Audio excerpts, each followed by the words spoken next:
Download this code from codegive.com, link in the description below. Sure.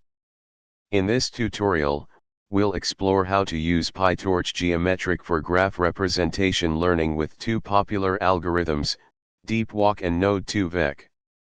These algorithms are used for generating embeddings for nodes in a graph, which can then be used for various downstream tasks like classification, clustering, or link prediction.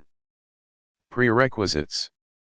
Before we begin, make sure you have the following installed: Python 3.x, Pytorch, Pytorch geometric, networkx, for graph handling. You can install the necessary libraries using pip. Step 1. Setting up the graph.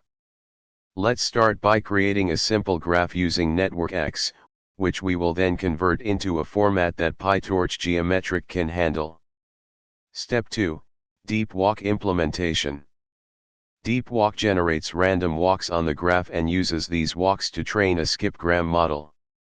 Pytorch geometric provides a convenient way to perform random walks. Here's a simple implementation of DeepWalk.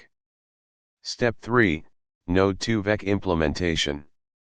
Node2vec also generates random walks but uses a biased random walk approach, controlled by two parameters, p and q. Here's how to implement node2vec using Pytorch geometric. Conclusion. In this tutorial, we learned how to implement DeepWalk and node2vec using Pytorch geometric. Both algorithms are effective for generating node embeddings that preserve the structure of the graph. These embeddings can then be used for various machine learning tasks on graph data. Feel free to explore further by applying these embeddings to classification or clustering tasks, or by experimenting with different parameters for the random walks.